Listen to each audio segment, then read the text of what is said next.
Hello, my name is Richard Crevo of Daily FX Education, and I'm here today to talk with you about how I use the RSI indicator, the Relative Strength Index, in my trading. The first thing regarding the RSI is it's an oscillator, and an oscillator is going to show you when there's bullish momentum favored in a trade and when there's bearish momentum favored in a trade.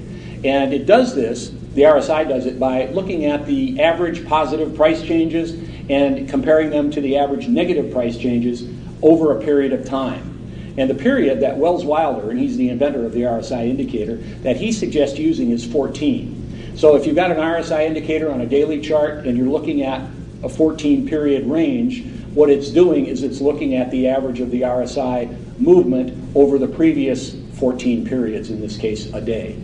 Now the RSI indicator is most popularly used to determine when a currency pair is either oversold, which is in that below 30 area, or in the overbought area, which is above 70. And you can see a scale on the right-hand side here of any RSI indicator that goes from 0 at the bottom to 100 at the top. So when the RSI is below 30, oversold. When the RSI is over 70, overbought.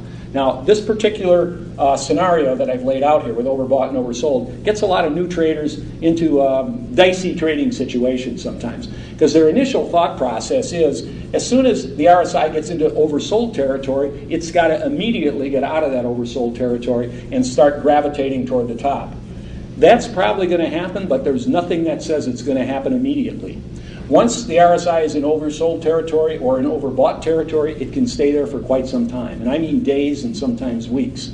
So you can see the problem when the RSI moves down below 30 and a trader immediately thinks they've got to go long because it's oversold, and the RSI continues to move lower and lower and lower. Keep in mind that once an RSI is in oversold territory or overbought territory, it can become more and more and more oversold. It can become more and more and more overbought. So the signal you're looking for is not when it drops into either of those two areas, but rather when it comes out after having been in there. So if the RSI drops below 30, what you're waiting for your buying signal is for it to close above 30. That's the signal to go long. Or after it's been above 70, when it drops below 70 and closes below 70, that's your signal to short the pair. So keep that in mind when using the RSI, because it's going to be critical to your trading. Now, the RSI indicator, while it's useful in a variety of aspects in trading, it's most useful when trading in a range or trading in a channel. And I won't get into a lot of specifics on range trading with the RSI or range trading in general, because we have a specific video dedicated to that. One of the things I want to mention here too is that you want to trade the chart first and the indicator second. Now, what I mean by that is some folks will get into the habit of trading the indicator. Oh, the RSI is telling me to go long, or the RSI is telling me to go short. What's the chart telling you? I don't know. You want to look at the chart first. For example, here a pair is trading up, and then it flattens out and trades into a range. And right now, this pair has just completed a down cycle in this range, so I want to take the pair long. And I want to look to the RSI for confirmation so I can fine-tune that entry. So I know I want to go long at this point, but I don't know when I want to do it. So I'm going to look down here at RSI, and I see the RSI. I've just abbreviated it quite a bit down here, but the RSI has gone below 30, and then it's come above 30. And so I know that bullish momentum is then in play, and it's going to favor my long position as I want to trade this to the upside. What I don't want to do is ignore the chart up here and just say, oh, the RSI is telling me to go long, without looking at the chart. What if the RSI is telling me to go long, but the pair is in the middle of the range? I don't want to take that trade. So look at the chart first, and then the indicator second, and then go forward from there. Another way that I use RSI in the trading is to determine whether or not divergence is present in the currency pair that I'm looking at. Divergence is when price action is moving in one direction and the indicator is moving in the other. Now, what I've drawn here on the board is negative divergence, and it's negative divergence because the indicator is going down and price action is going up. And what this divergence is telling me, when the price action is, when the RSI is going down, that's telling me that the momentum behind this trade is fading. So what's been driving the price up is fading. So we know from that at some point, we don't know precisely when though, at some point this pair is going to start moving to the downside. And that's all divergence can tell you. It kind of alerts you to the fact that, hey, be on the lookout for a potential change in direction on this pair. And then it's up to you to look for maybe some candlestick patterns, a fib level, support resistance level, to see where this pair, might begin to move down to the other side. So divergence can be helpful in that direction. Now, there's, like I said, negative divergence here. We also have positive divergence.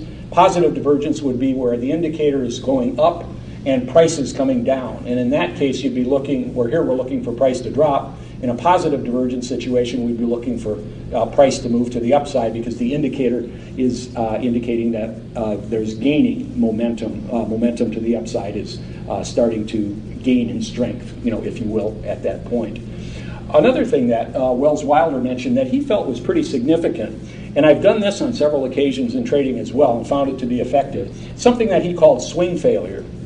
We have our 70 and our 30 lines, which are the two most critical lines in the RSI.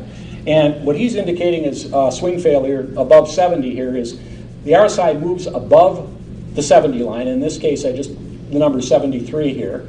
And then it retraces a bit, and then it moves up to 80, all the way up to 80, comes to the downside, and makes another swing to the top side, hence swing. Swings up again, but it only gets up to 77 in this case. It doesn't take out the previous high. This is what he calls swing failure. And then another critical aspect of this is it doesn't take out the previous high, and then when it goes down, it takes out this low and that low. And that's what he indicates as swing failure, and there's a great likelihood, he feels, that that pair is then going to continue from that point onto the downside. So when you have swing failure above 70 or swing failure below 30, that's a pretty good indication that the pair is going to move, in from the 70 range down or from the 30 range up. And a couple of Wells Wilder's devotees, when they're looking at the RSI indicator and that, they've come up with something else here that is, I believe, kind of impactful as well when using the RSI, and that's something called range shift. When the RSI has been in the 80 to 40 range, there's more of a bullish bias, in other words, an upside bias to the currency when the RSI has consistently been in that particular area. Or when the RSI is in the 60 to 20 range down here, there's more of a bearish bias, a downside bias to the pair.